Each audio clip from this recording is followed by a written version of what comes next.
Bonjour et bienvenue dans votre nouvel épisode des Rendez-vous du risque. Dans cette vidéo, je vous propose le modèle ROAM, qui est une méthode de gestion des risques adaptée aux méthodes agiles. Et oui, même agile, on ne peut espérer que rien n'arrive lors d'un projet. Ce n'est pas réaliste. L'identification sérieuse des risques et des actions à mettre en place est donc de toute évidence une étape à ne pas négliger. En agilité, les attitudes particulièrement dangereuses sont celles qui consistent à ignorer volontairement les risques potentiels pour se concentrer sur la réalisation des tâches et avancer coûte que coûte en espérant que tout aille bien, puisque telle est la politique de ce type de projet, et faire fi des risques identifiés pour gagner du temps, tout en espérant que le projet ne se retrouve pas dans une situation dangereuse, voire désastreuse.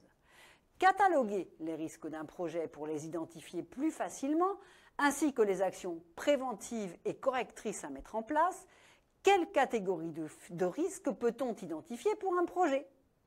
Les risques liés à la gestion du projet, parmi lesquels une mauvaise organisation, la répartition des responsabilités et des rôles, manque de formation des chefs de projet, défaut de motivation. Les risques humains, manque de compétences, absence prolongée ou définitive, comment anticiper? Il peut être intéressant d'affecter des personnes backup au profit des compétences similaires aux membres de l'équipe, de façon à pouvoir remplacer sans délai ceux qui pourraient être amenés à quitter le projet. Des risques techniques liés à l'utilisation d'une technologie, d'un logiciel ou d'un langage qui n'est pas encore maîtrisé par l'équipe projet. Ce type de risque, qui aurait dû être résolu en amont par la formation à l'utilisation du matériel, va générer des coûts supplémentaires parfois importants. Il vous est naturellement possible d'en ajouter d'autres si nécessaire, correspondant plus spécifiquement à votre projet.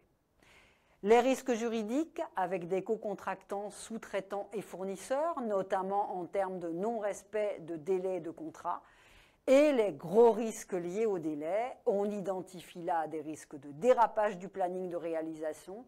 Parmi les causes multiples, la plus courante est sans aucun doute une mauvaise estimation des charges liées à l'exécution des tâches sans avoir pris une marge de réalisation supplémentaire à chaque estimation initiale des tâches. L'estimation de chaque risque peut se faire au travers de deux critères. Premièrement, son impact sur le projet, ce sont les conséquences réelles sur le projet lorsqu'un problème survient. Il est exprimé en termes de coûts financiers et d'efforts à consentir pour corriger le problème. L'importance de l'impact dépendra aussi beaucoup du moment où le problème survient. En deux, la probabilité ou vraisemblance qu'un problème survienne effectivement, elle aussi, diminuera beaucoup avec l'avancement du projet. C'est toujours au début du projet que l'impact et la probabilité du risque sont les plus importants et critiques. Le ROAM Board, classement des risques en 4 groupes, Resolved, risques et actions clairement identifiées, Owned, un membre de l'équipe a la responsabilité de traiter ce risque et de mettre en place un certain nombre d'actions en ce sens. Accepted, le risque et ses conséquences potentielles ont été clairement identifiées. Néanmoins, l'ensemble de l'équipe est d'accord pour ne pas le traiter et ne rien faire. En effet, si un problème survient, il n'aura que peu d'impact sur le déroulement du projet. Mitigated, une action a été mise en place de façon à ce que la probabilité qu'un problème survienne soit grandement diminuée et que dans ce cas, les conséquences soient minimisées. Il sera affiché en permanence, ainsi toute l'équipe voit les risques et personne en responsabilité. Utiliser une méthode agile de gestion de projet ne va pas diminuer significativement les risques. Détrompez-vous, néanmoins, une approche plus agile de la gestion des risques peut amener à la création de nouvelles user stories dont il faudra tenir compte dans le backlog.